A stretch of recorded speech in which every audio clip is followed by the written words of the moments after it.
Good morning, everybody.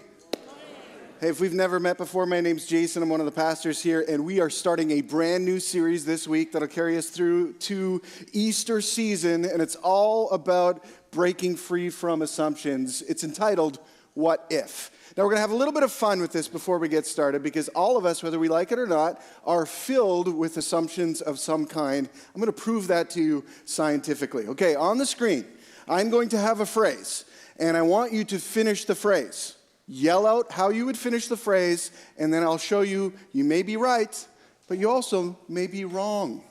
Okay, here we go. Here's the first phrase. Break the cycle, chains, ice.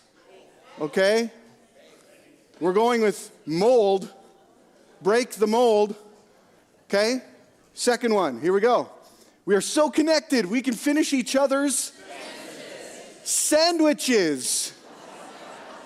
If you're not familiar with Frozen and the Disney phenomenon that is Frozen, you won't get this reference, but it's sandwiches in our household because our daughter Layla watched Frozen ad nauseum. It is no longer sentences, it's sandwiches. And if you're a dad, you know what I mean, yeah? You go out to eat, you're finishing everybody's sandwich, you know what I'm saying?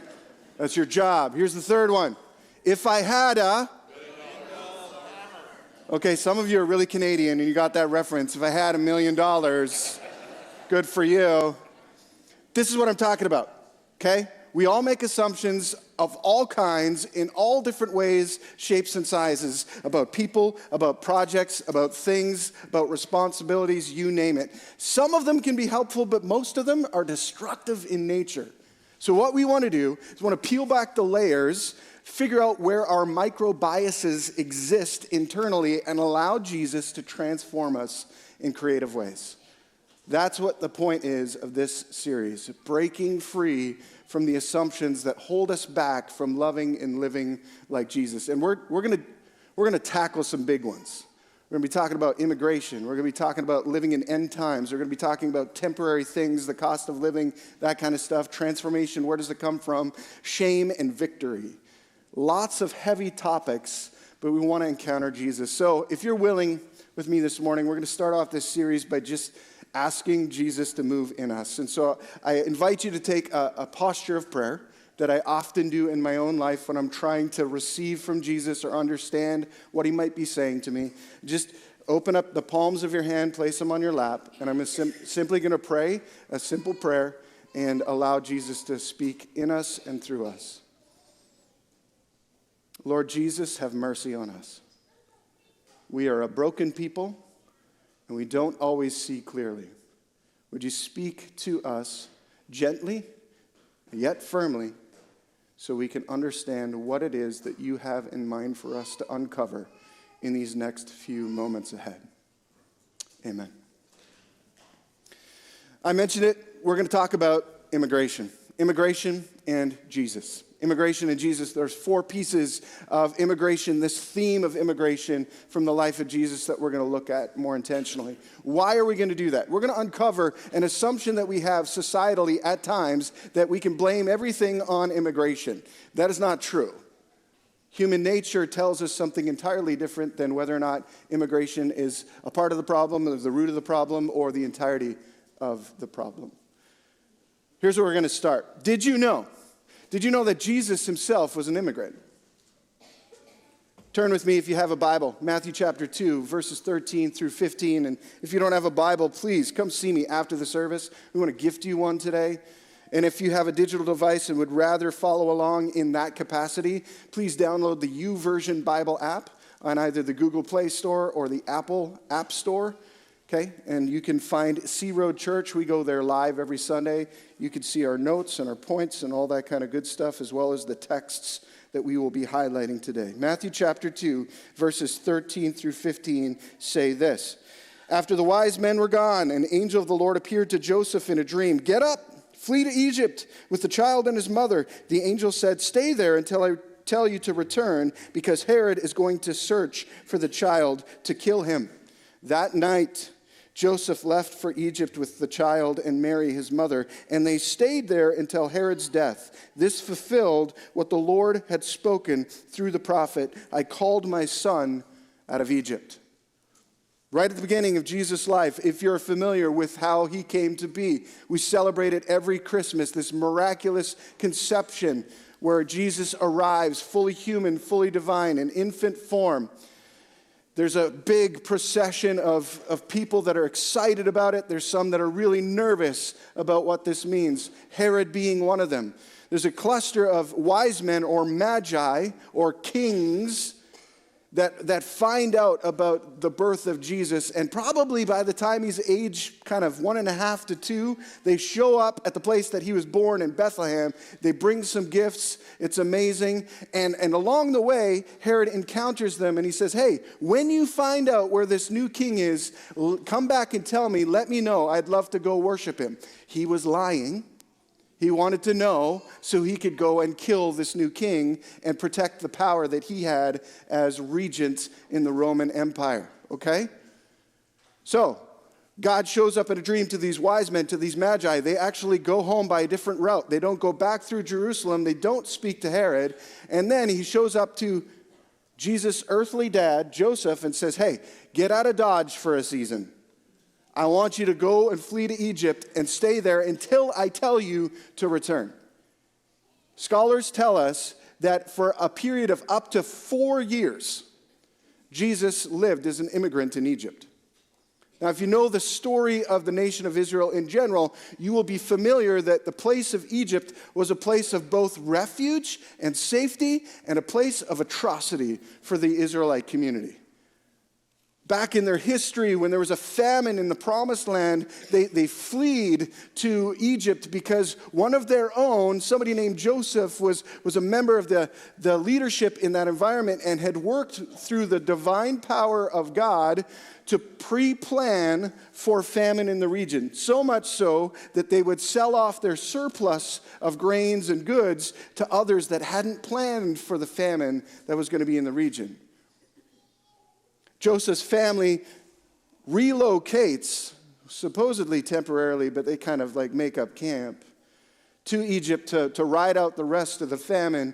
And then over the next 400 years, they endure slavery and ridicule and oppression on behalf of the Egyptian people. Then maybe you're familiar with the great Exodus story where God calls the people out using great leaders like Miriam and Moses and Aaron to lead the people from this captivity back to the promised land.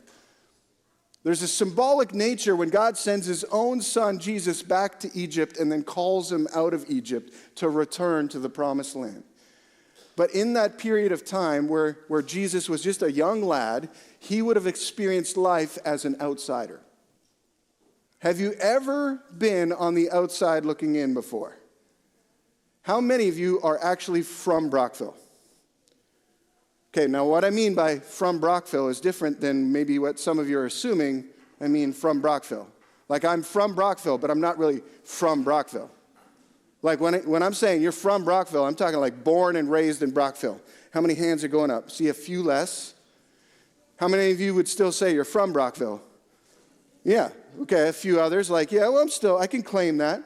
My favorite part of life here in our region is when I'm from Brockville as a non-birth person here in this space. It's the nicest way I can say it. My favorite part is when I encounter somebody who's grown up their entire life here and I know something about the area that they don't. I'm like, yes, I'm winning. And then they say to me, yeah, but you're not from here. Touché. Interesting, though. We use that phrase a lot. You're not from here. You must be new here. Sometimes we use it in a derogatory fashion. There's this micro bias that surfaces. Oh, you're not from here. I can imagine being a young family in a foreign land that has a really spicy history with your people group, that it wasn't always easy to be waiting in that temporary space to return to a space that you're more familiar with.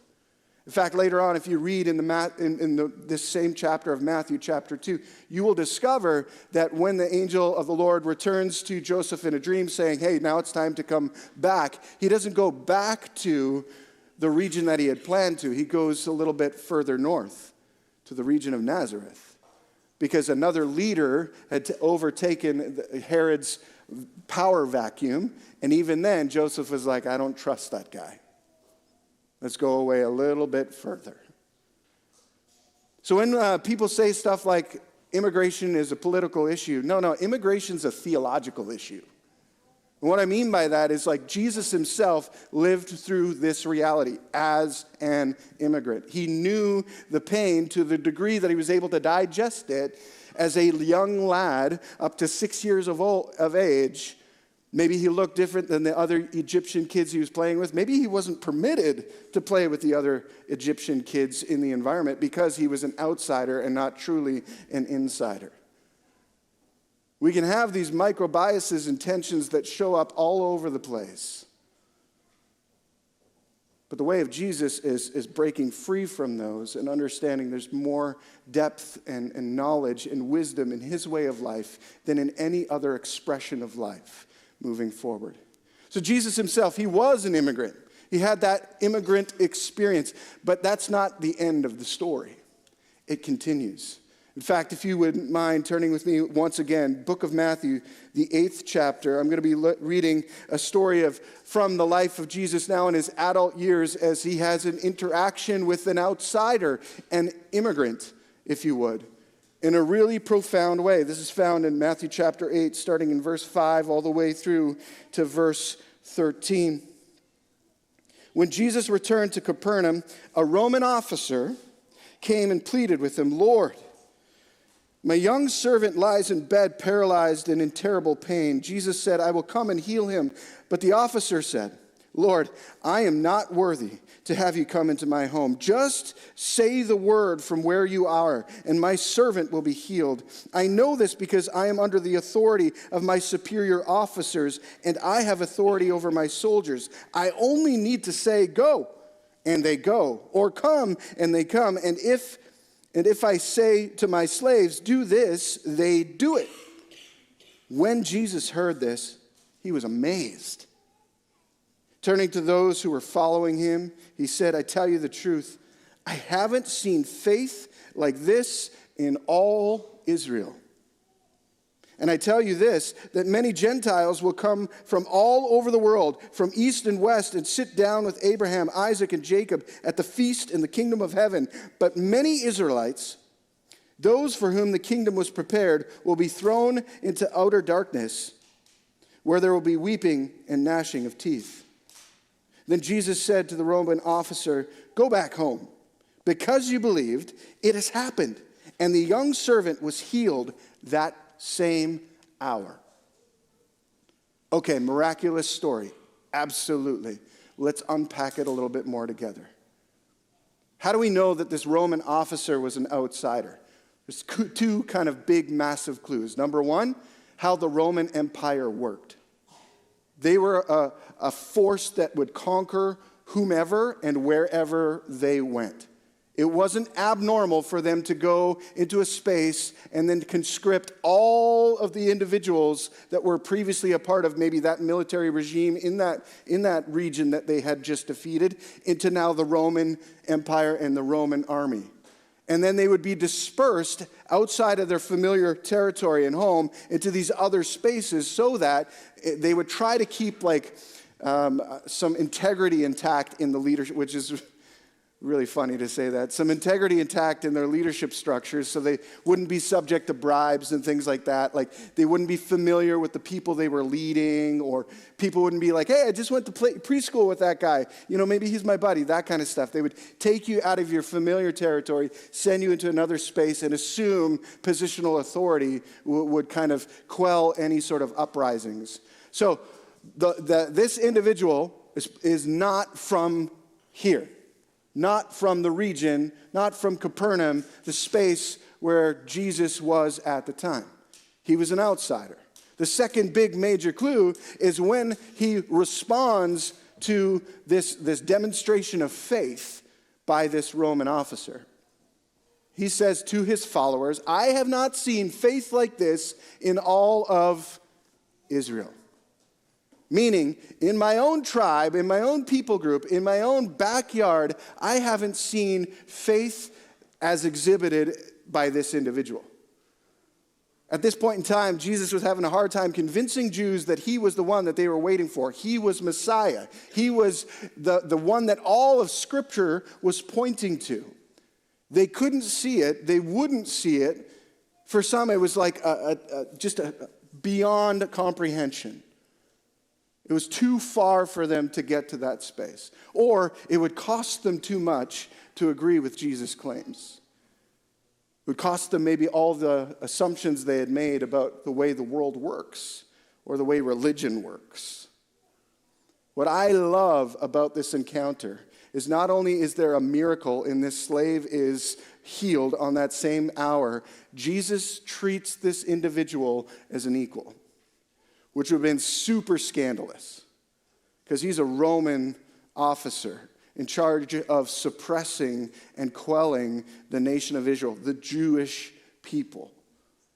To treat an outsider as an equal would have been a very brave decision that many would have been frustrated about. But this isn't unlike Jesus, who we serve, if that's a label that you have for yourself. In fact, his closest followers, one of them was a tax collector. This tax collector worked with the Roman regime in order to create fiscal depravity for the community. Tax collectors were in charge of collecting a certain amount from individuals, but they were given full license and opportunity to collect more than what was needed, and they could keep whatever else over and above the regular tax they collected from people. It attracted some really interesting characters. Let me say it like this, some entrepreneurs. Jesus and the immigrant, what we're seeing, he's not only experiences his own reality as a part of an immigrant story, he now sees the outsider, he recognizes the outsider, he loves the outsider. And he makes this declaration that so many people probably missed in the moment, where he says, many more like him, many Gentiles from the east and the west, they will come, they will sit at the table with Abraham and Isaac and Jacob and enjoy the kingdom feast that has been prepared for humanity. In that moment, that would have created all sorts of chaos for people who were Jews, because they always thought that it was reserved entirely for them, not for the outsider. And here Jesus is saying, no, it's available for everyone. In fact, he goes on and he says, and many Jews are going to miss it. They're going to miss the banquet. They'll be cast out into outer darkness because they don't recognize what is happening in the moment. There's a lesson for us to be learned there from the way that Jesus operates with people. If we're only ever seeing the differences between each other, we will never see what Jesus intends us to see in that person that we are looking at. I would say this is probably not a stretch, but I would say that historically, the majority of us in this room are actually not from here. And what I mean by that is at some point in time, our historical residents or relatives migrated to this space in which we now are from somewhere else. Maybe that was Eastern Europe, North Africa, South Africa, maybe it was the Middle East. But the lion's share of us, unless you are indigenous Canadian, are from somewhere else. And what's interesting to me is if you look at Canadian history and other world history, this tension that Jesus is navigating right in this moment has been a very real reality for many of us. In fact, there's a current province in our country that is holding a referendum this fall around immigration and whether or not immigrants are the problem for some of the issues they're experiencing in the health services or other tension points that the government has identified. So why are we talking about this? Because this stuff matters. When we dehumanize another person because where they're from or what they look like or what they do, we are not acting like Jesus. We are not loving like Jesus. You can love somebody and not agree with them. It's called being married. Is it not? Now, I say that in jest, but I also say it because it's true. You can love somebody and not agree with them all of the time. Since when? Since when have we equated uniformity to love? What has happened to us? How far away from who Jesus is have we navigated to embrace that lesser reality? What kind of garbage are we eating and digesting when that's the space we think is okay to live in? It's brutal. We got to take a cue from the life of Jesus and understand that all of humanity is worth seeing the way that their Creator has created them. Jesus was an immigrant. Jesus navigated the immigrant. Then he goes another step further. He talks about neighbors. There's this great story in Luke chapter 10, and I'm going to give you a little bit of homework this week. The next two stories I'm referencing, I'm actually not going to read. I'm just going to give you a summary, and I want you to digest them and study them this week. This is the scriptural reference, Luke chapter 10, verses 25 through 37.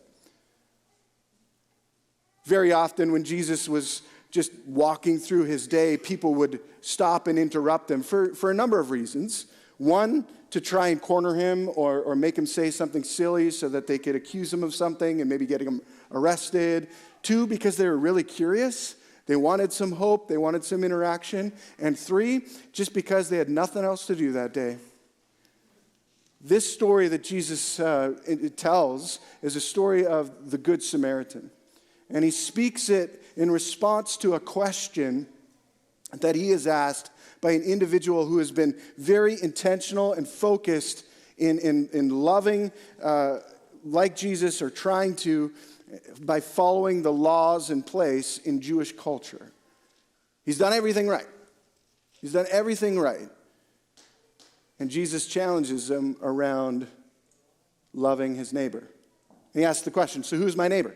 The story goes like this. There's a man traveling from one place to another place. He is beat up along the way, has all his stuff stolen, and he is left for dead. And there are a variety of characters that encounter this individual lying on the side of the road on his deathbed and do nothing. One's a priest, one's a Levite, and then a third one is a Samaritan. Now, a Samaritan was an outsider, somebody that wasn't Jewish, but followed some of the Jewish traditions, but was looked down upon because they weren't the right mix that they were looking for or celebrating. And this Samaritan happens upon this individual, cares for him, loves him, bandages his wounds, gives him shelter, pays the bill for all of that will cost as his recovery, and says to the innkeeper in the space that he leaves him at, hey, if more is owed, I will come back and pay whatever tab there is on that bill. The point of this story, and one of the many that Jesus is driving home here, was to help people understand that their neighbor is anybody that they encounter. And everybody that they encounter. And he wanted us to really wrestle with this idea of how we treat people matters. So when we have an assumption that we make about somebody, it matters. I remember growing up with my friend Adam.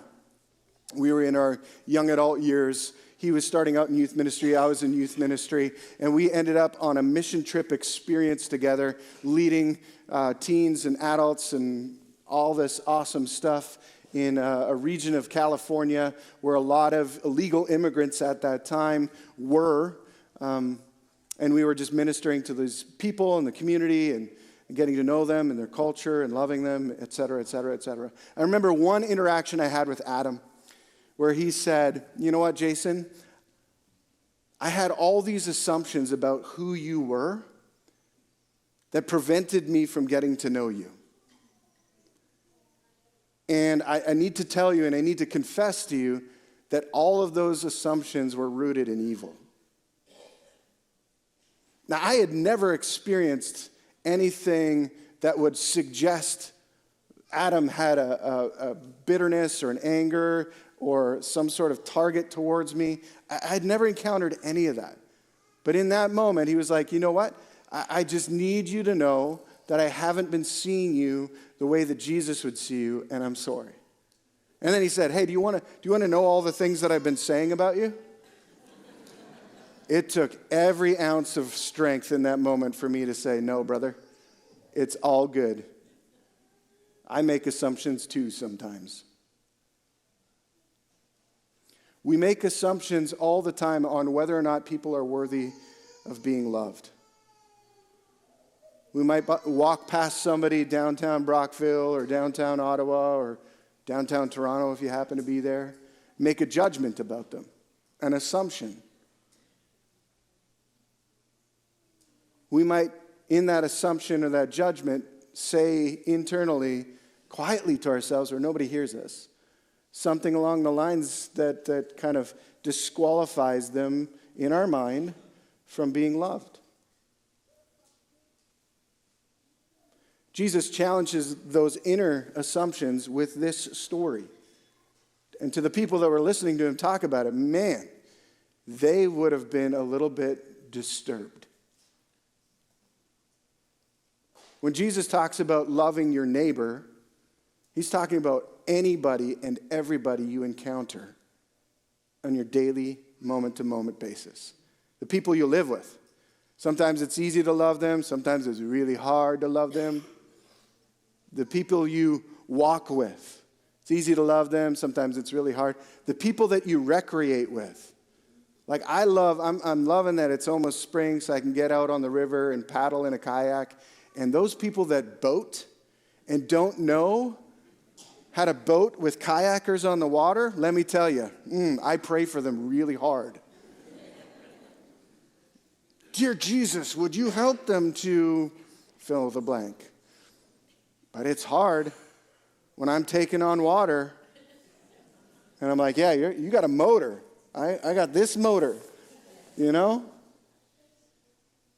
Our neighbors, do we actually truly care? Or when that first sale sign goes up right beside us, do we throw a little party? Like, yoo-hoo, yay. There's another story that Jesus talks about that kind of hammers home this whole idea of the theology around immigration and what does it look like to be welcoming of those who aren't like you. It's the story of Jesus and what I'll call the outsiders. It's later in the book of Luke, chapter 17, verses 11 to 19. And again, I really want to encourage you, dive into it more this week. Hear what the Spirit might be saying to you as you read these words. Jesus interacts with a group of lepers. Now, leprosy is a foreign disease in our world today. I understand that. We don't have many people that suffer from it here in North America in particular. So let me substitute it. Let me use the disease of HIV, which is still something that we have various assumptions about. These outsider individuals were not just on the outside. When they demonstrated some symptoms of having this leprous disease, they were not just relationally outcast, they were physically outcast from the city. They were no longer permitted to stay in the places or with the families that they had accustomed to staying. They couldn't work. They were literally cast out. They would survive on refuse. People would dump their garbage outside of the city. They would sort through it. Whatever's in there, they would eat it. If they could catch something in the wild, they would eat that. Nobody would feed them. Nobody would clothe them. If you saw somebody coming because they had to dress a certain way that was dressed like that, you literally would create as much distance between you and them as possible. Jesus encounters a cluster of these individuals who beg for healing, and he restores them physically, but also relationally. He sees the outsiders. He sees the people that have been marginalized for some reason. And instead of judging, he embraces them with love. I can remember in the 90s when HIV became a real big thing. Everybody was talking about it. They've made movies, all sorts of things around the reality of this. We as a culture at times didn't know what to do. And so when we don't know what to do with somebody or something, we hold them at an arm's length. And what Jesus is telling us to do is stop doing that. Stop polarizing people. Stop assuming things that you do not yet know. And instead, grow in your ability to trust what I am doing and am capable of doing in the lives of other people. So you think of somebody in your world that maybe has shared that they suffer with something, or they're choosing a different way to live, or anything like that. We have this natural internal thing to just kind of push them away. I've been in ministry for 25 years, and over the last 25 years, I've had the privilege of helping to grow and develop leaders. It has nothing to do with me. It has everything to do with Jesus working in me and through me. What I've discovered over the years, though, is that I'm not always good at letting go of the people that I've helped grow and develop. And so inevitably what happens is if somebody says to me, hey, Jason, I feel like God is calling me to leave this space and go to another space. You know what I do internally? I make an assumption. I start to hold them at an arm's length. Oh, I'm not going to invest in you anymore because you're just going to leave. That seems really healthy, doesn't it? Especially from a pastor. Right? I'm just going to hold you over there because I don't want you to leave. You know the way of Jesus is embracing the hard things? When people choose to follow God's leading on their life and go from one spot to another spot, do you know what we get to do? Lovingly embrace them and watch them flourish. Man, I am loving parenting of young adults right now. It's amazing. All the mistakes they make, they have to own them, not me. It's wonderful. It's freedom. Do we ever treat people that are different than us, people that are choosing or making decisions that we wouldn't make, do we ever unintentionally exclude them or assume exclusion in some way? Can we be like Jesus and the lepers and instead embrace what God is doing in the moment, even when it's hard, trusting that God knows what he's doing? I've said this before from this stage, and I believe it to be true. I've been here now 6 years, pastoring and leading and guiding. And Lord willing, I'll be here many, many more.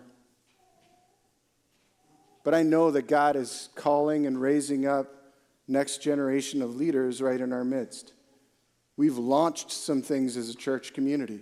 We've sent people out. That's going to be the more frequent and our new normal going forward. So we have to get really good at this idea of multiplication, which is one of our values, versus just excluding the people who choose to leave. That's hard. I get that. And yet, it's worthwhile. Imagine being one of those outsiders that was excluded, the lepers, that was then, you walk into the space and the town and the region that you had to abandon, and you were now able to go back because you were made whole. This is the way of Jesus, doing the unbelievable in our midst. And as we posture ourselves to love and live like him more and more and more and more, we're going to have to get really good at loving and letting go. Loving and letting go. And letting go doesn't mean they're gone forever and we hold them like this. It means our heart gets bigger and broader. Do you see why this issue of immigration is not a political issue? It's a theological one. It's the way we choose to see the world. And unless Jesus is helping us see the world the way he sees it, then we are lost. I want to challenge you in a couple of ways today. Here are some questions. First is this: are there any assumptions I have made or am making that are unhealthy and unhelpful? If you get some quiet time or some time alone with Jesus this week, start here. Now, let me tell you, get ready, because he will show you something that it may surprise you. It might be something big, it might be something small, it might be something in the middle. What I didn't do today in our beginning exercise is show like pictures of various regional things and then ask you to call out what they make you feel. One of the ones that I was going to show was a Quebec license plate. So for those of you that chuckled, this might be your question. The truth is, we all have something. And it's not about being better. It's about letting Jesus make us whole. Because these are the things that hold us back from experiencing who he is. These are the things that hold us back from knowing that we are truly loved by him. And maybe this issue of immigration is one that is a reality for you. Here's another one. Who is my neighbor? Ask him that. You might have physical neighbors. You might have metaphysical neighbors.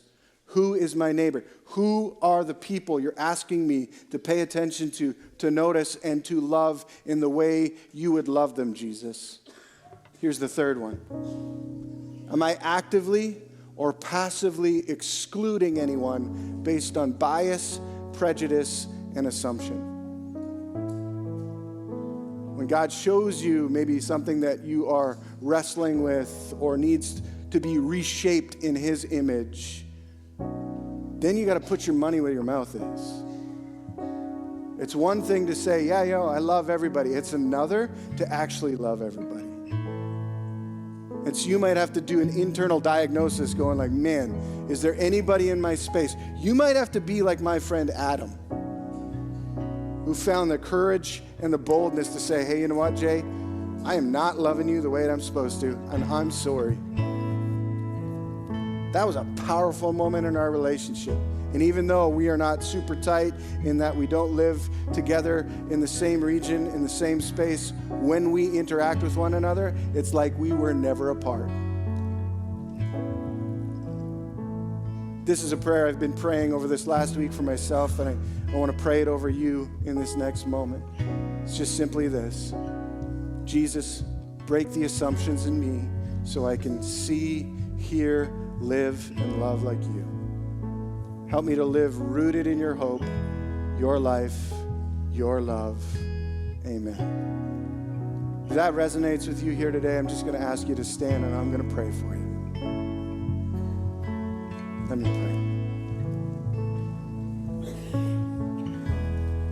Jesus, we want to be a people that do not make assumptions that are unhealthy and unlike you.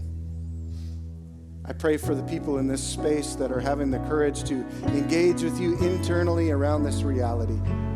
I pray, Lord, that we would sing a new song, a new narrative, a new story that's rooted in love, not rooted in bias, not rooted in assumption, not rooted in prejudice or anything else.